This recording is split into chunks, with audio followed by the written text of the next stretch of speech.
Hardik Pandya to CSK. இப்போ இந்த trade rumour வந்துட்டு நிறைய அப்டேட்ஸோட திரும்பி ரீஸ்டார்ட் ஆகியிருக்கு. சிஎஸ்கே வந்துட்டு இப்போ அஃபிஷியலாக வந்துட்டு இந்த ட்ரேட் ரூமரில் நிறைய மூவ்ஸ் பண்ண ஸ்டார்ட் பண்ணிட்டாங்க. அதுக்கப்புறம் இங்கிலாந்து வர்சஸ் இந்தியாவோட ஃபர்ஸ்ட் T20யோட ரிவ்யூ பார்க்கலாம். அதுக்கப்புறம் இன்னும் நிறைய சில ரூமர்ஸ் வந்துட்டு சிஎஸ்கே பற்றி சுற்றிட்டு இருக்கு. அது எல்லாமே டீட்டெயிலாக டிஸ்கஸ் பண்ணலாம். Hi guys, welcome back to Cricrand. இன்னைக்கு வீடியோக்குள்ளே என்டர் ஆகலாம் கைஸ். ஃபஸ்ட்டு டாப்பிக்கே வந்துட்டு ஹர்திக் பாண்டியா ட்ரேடு தான் கைஸ். இந்த தடவை ரூமர் வந்துட்டு ஆக்சுவலாக வேற லெவலில் போயிட்டு இருக்குது. ஏன்னா டைம்ஸ் ஆஃப் இந்தியாவோட ரிப்போர்ட் படி சிஎஸ்கே அஃபிஷியலாக ஹர்திக் பாண்டியா ட்ரேட் ரேஸில் வந்துட்டு என்டர் ஆயிருக்காங்க. ஆல்ரெடி நிறைய டீம்ஸ் இன்ட்ரெஸ்ட் காட்டிட்டு இருந்ததா நமக்கு தெரியும். ஆனால் டைம்ஸ் ஆஃப் இந்தியா படி என்னதுன்னா 7 டீம் வந்துட்டு இதோட இன்ட்ரெஸ்ட் காட்டுறாங்க. சிஎஸ்கேவோட 2 டீம் மட்டும் தான் இன்ட்ரெஸ்ட் காட்டல. அந்த 2 டீம் யாருன்னா ஆர்சிபியும் எஸ்ஆர்எச்சை தவிர மற்ற எல்லா ஃப்ரான்ச்சைஸுமே வந்துட்டு ஹர்திக் மேலே இன்ட்ரெஸ்ட் காட்டியிருக்காங்க, என்கொயர் பண்ணியிருக்காங்க. ஆனால் அதுலேயும் சிஎஸ்கே தான் ஃபர்ம் ஃபேவரட்ஸ்னு வந்துட்டு டைம்ஸ் ஆஃப் இந்தியாவில் மென்ஷன் பண்ணியிருந்தாங்க. நீங்கள் கேட்கலாம், என்ன ஆர்ஆர் கேகேஆர்லாம் பற்றி பேசுனீங்க, அவங்கெல்லாம் நல்ல ஆஃபர் வச்சுருக்காங்களே அப்படின்னு சொல்லி. ஆக்சுவலாக நீங்கள் பார்த்தீங்கன்னா இவங்க 2 பேருக்குமே கேப்டன்சி ஆப்ஷன் தேடிட்டு இருக்காங்க. அதனால ஹர்திக் மேலே நேச்சுரலாக அவங்களுக்கு இன்ட்ரெஸ்ட் இருக்குது. பட் ஆனால் இப்போ வந்துட்டு எப்படி சஞ்சுவோட சுச்சுவேஷனில் வந்துட்டு எனக்கு சிஎஸ்கே தான் போகணும் அப்படின்ற மாதிரி சஞ்சு சொல்லியிருப்பாரோ, அந்த மாதிரி ஹர்திக் சொல்லியிருக்கிறதுக்கும் வாய்ப்பு இருக்குது. அதனால் டைம்ஸ் ஆஃப் இந்தியாவில் ஃபர்ம் ஃபேவரட்ஸாக சிஎஸ்கே பார்க்கலாம். இல்லைனா சிஎஸ்கே கொடுக்குற பேக்கேஜ் வந்துட்டு எம்ஐக்கு வந்துட்டு ஓகே கம்ஃபர்டபுளாக இருக்கலாம். லைக் இவங்க வந்துட்டு நல்லா நம்மளோட 11th செட் ஆவாங்கன்னு. பட் ஆனால் என்னுடைய கொஸ்டின் என்னன்னா, அந்த பேக்கேஜ் யாரு? நான் வந்துட்டு என்ன சொல்லியிருந்தேன்னா, இந்த மாதிரி தூபையும் கலிலும் கொடுத்தா எம்ஐக்கும் அது பெனிஃபிஷியலாக இருக்கும், ஹர்திக் பாண்டியா நமக்கு வரதுக்கும். ஸோ இது வின் வின் ட்ரேட் மாதிரி இருக்கும் அப்படின்னு சொன்னேன். பட் ஆனால் சிஎஸ்கே என்ன யோசிக்கிறாங்கன்னு நமக்கு தெரில. ஆனால் அப்போ தான் வந்துட்டு லைக் இந்த ரிப்போர்ட்ஸ் வெளில வந்ததுக்கப்புறம் நம்ம காசி சார் வந்துட்டு ரெஸ்போர்ட்ஸ்க்கு ஒரு இன்டர்வியூ கொடுத்துருந்தாரு. அந்த இன்டர்வியூவில் என்ன சொல்லியிருந்தான்னா, இந்த மாதிரி எம்எல்சி வந்துட்டு முடிஞ்சதுக்கப்புறம் தான் ரிவ்யூ ப்ராசஸ்லாம் பண்ணிவிட்டு அதுக்கப்புறம் தான் நாங்கள் ட்ரேட் டிஸ்கஷனை பற்றி பேசுவோம் அப்படின்னு சொல்லியிருந்தாரு.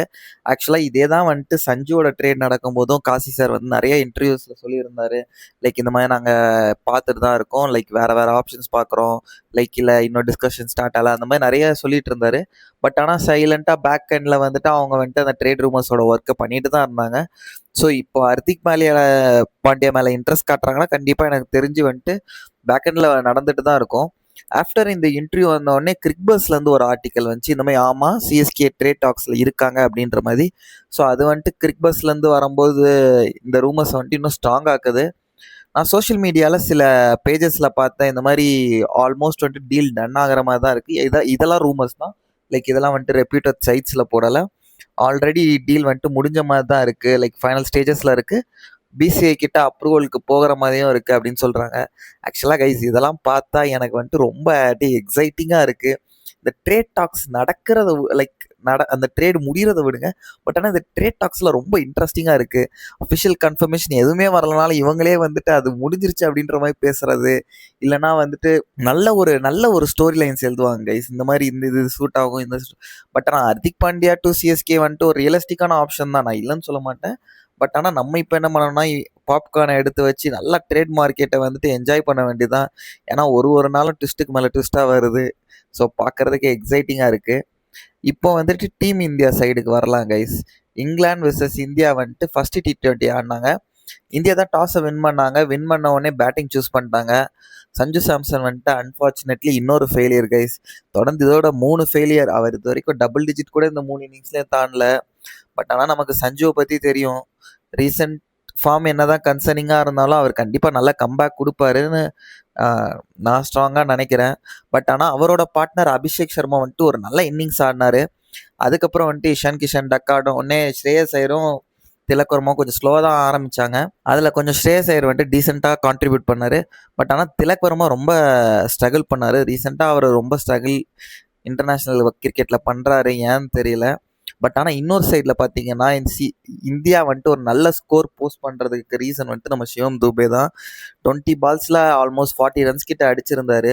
ப்ளூ ஜெர்சி போட்டாலே வேற லெவல் பிளேயர் ஆகிடுறாரு. க்ளீன் ஹிட்டிங், பவரு, இன்டென்ட் எல்லாமே டாப் கிளாஸாக இருந்தது நேற்று. அவரோட ஸ்டாக்ஸை மறுபடியும் இன்க்ரீஸ் பண்ணியிருக்காரு டீம் இந்தியாவுக்கு ஆட ஆரம்பித்தோடனே. இந்தியா வந்துட்டு ஃபைனலாக ஒரு 189 ஸ்கோர் பண்ணாங்க. ஆனால் அன்ஃபார்ச்சுனேட்லி செகண்ட் இன்னிங்ஸே ஸ்டார்ட்டே ஆகலை. ஏன்னா ரெயின் வந்து மேட்ச் ஸ்பாயில் ஆகிடுச்சு. சீரீஸ் வந்துட்டு இன்னும் ஓப்பன் ஆகுது என்ன கேட்டால். ஏன்னா இப்போ பாருங்கள் ஃபஸ்ட்டு T20 முடிஞ்சிருச்சு. பட் ஆனால் இதுக்கப்புறம் 4 T20 தான் இருக்குது. அதில் 3ஆவது அட்லீஸ்ட் இந்தியா ஜெயிக்கணும். ஸோ செகண்ட் T20 எப்படி போகுதுன்னு பார்ப்போம், யார் வின் பண்ணுறாங்கன்னு. ஓகே, இப்போ இன்னொரு இன்ட்ரெஸ்டிங்கான ட்ரேட் ரூமருக்குள்ளே வருவோம். இதே ஃபேமஸான ரெவ் ஸ்போர்ட்ஸில் வந்துட்டு இருக்கிற ஜேர்னலிஸ்ட் வந்துட்டு ஒரு ட்வீட் போடுறாரு. இந்த மாதிரி டிசியோட middle order batsman and CSK leg spinner trade discussion நடந்துட்டு இருக்கிற மாதிரி போட்டிருந்தாரு. இப்போ லாஜிக்காக நீங்கள் யோசிச்சு பார்த்தீங்கன்னா சிஎஸ்கே லெக் ஸ்பின்னர் ஆப்ஷனில் யாரெல்லாம் இருக்கா? ராகுல் சஹர், ஸ்ரேயஸ் கோபால், நூர் அகமது. ஸ்ரேயஸ் கோபாலை டிசி டார்கெட் பண்ணுறதுக்கான சான்சஸ் ரொம்ப கம்மி தான். ஸோ ரியலிஸ்டிக்லி ராகுல் சஹர் இல்லைனா நூர் அகமது தான் இருக்கும். டிசி சைடில் மிடில் ஆர்டர் ஆப்ஷன்ஸில் வந்துட்டு Ashutosh Sharma, David Miller, Tristan subs அப்படின்னு போட்டிருக்காங்க. ஆல்ரெடி வந்துட்டு இந்த ராகுல் சஹர் அந்த அசுதோஷ் சர்மாவோட ட்ரேட் ரூமரை பற்றி நம்ம பேசியிருந்தோம். ஆக்சுவலாக இதுக்கான சான்சஸ் ரொம்ப கம்மி தான். இவங்க 2 பேர் மட்டும் ஸ்வாப் ஆகிறாங்கன்னா கண்டிப்பாக சான்சஸ் கம்மி. ஏன்னா நீங்கள் பார்த்தீங்கன்னா அசுதோஷ் சர்மா வந்துட்டு ஒரு Indian middle order batsman, like ரொம்ப ரேர் கமாடிட்டி. அதுவும் அசுதோஷ் சர்மா வந்துட்டு ஐபிஎல்ல ப்ரூவன் பிளேயர் வேறு. ஸோ அவரை கொடுக்குறாங்கன்னா கண்டிப்பாக டிசி அதுக்கேற்ற மாதிரி ஒரு பிளேயர் எதிர்பார்ப்பாங்க. பட் ஆனால் 100 அகமது லெவலில் ஒரு பிளேயரை திருப்பி அவங்க கேட்பாங்க. பட் ஆனால் சிஎஸ்கே கொடுப்பாங்களான்னு கேட்டால் அதுவும் கிடையாது. ஏன்னா 100 அகமது வந்துட்டு ஒரு இன்டர்நேஷ்னல் லெவல்லே வந்துட்டு ஒரு மேட்ச் வின்னர். அவரெல்லாம் அவ்வளோ ஈஸியாக தர மாட்டாங்க. பட் ஆனால் ஸ்டப்ஸை கொடுத்து 100 வாங்குறது வந்துட்டு ஒரு ரியலிஸ்டிக்கான ஆப்ஷனாக தெரியுது. பட் ஆனால் அசுதோஷும் 100 எக்ஸ்சேஞ்ச் பண்ணுறதுக்கான சான்சஸ் ரொம்ப கம்மி தான். நீங்கள் கேட்கலாம் டேவிட் மில்லரை பற்றி என்னாச்சு, அதை பற்றி சொல்லு அப்படின்னு கேட்டிங்கன்னா, டேவிட் மில்லருக்கு வந்துட்டு ஏஜ் ஃபேக்டர் இருக்குது கைஸ். அவரை வந்துட்டு ஆக்ஷன் வந்தால் கூட பெரிய அமௌண்ட்லாம் போக மாட்டார். ஏன்னா அவர் வந்துட்டு அவரோட ஃபேகண்ட் கரியர் ஸ்டேஜில் இருக்கார். சிஎஸ்கேயும் நீங்கள் இப்போ அவங்களோட பிளானிங்கை பார்த்தீங்கன்னா லாங் டேர்முக்கு தான் பிளான் பண்ணி எல்லாமே யோசிக்கிறாங்க. ஸோ டேவிட் மில்லரை பொறுத்தவரையும் சிஎஸ்கே லாங் டேர்ம் பிளான் பண்ணி எடுக்கக்கூடிய பிளேயர் கிடையாது. அதுக்கும் மேலே இன்னொரு சைட்லேருந்து என்னென்னா டிசி சைட்லேருந்து ஒரு போஸ்ட் போட்டிருந்தாங்க. இந்த மாதிரி அசுதோஷ் சர்மாவோட பேட்டிங் வீடியோ போட்டு இந்த மாதிரி அசுதோஷ் சர்மா எங்கேயும் போகல அப்படின்ற மாதிரி போட்டிருந்தாங்க. பட் ஆனால் என்ன கேட்டால் இந்த பர்சனலாக இந்த டீல் என்ன ஆகும்னு கேட்டிங்கன்னா, இந்த டீல் கம்ப்ளீட் ஆகிறதுக்கான சான்சஸ் ரொம்ப கம்மி தான். ரூமர் ஸ்டேஜ்லேயே முடிஞ்சிடும் தான் நான் நினைக்கிறேன். ஸோ கைஸ், நீங்கள் என்ன நினைக்கிறீங்க? ஹர்திக் பாண்டியா சிஎஸ்கேக்கு தான் கரெக்டான டெஸ்டினேஷனா, இல்லைனா கேகேஆர் இல்லைனா ஆர்ஆர் வந்துட்டு அவருக்கு பெட்டராக இருக்குமா? England versus India second T20 யார் வின் பண்ணுவான்னு நினைக்கிறீங்க? அசுதோஷோட ட்ரேட் நடக்குமா? அவரை நீங்கள் சிஎஸ்கேல வரணும்னு ஆசைப்படுறீங்களா? உங்களோட தாட்ஸை வந்துட்டு கமெண்ட் செக்ஷனில் போடுங்க. வீடியோ பிடிச்சிருந்தா லைக் பண்ணுங்கள், ஷேர் பண்ணுங்கள், சப்ஸ்கிரைப் பண்ணுங்கள் கிரிக்கெட்டுக்கு. Bye guys, see you in the next video.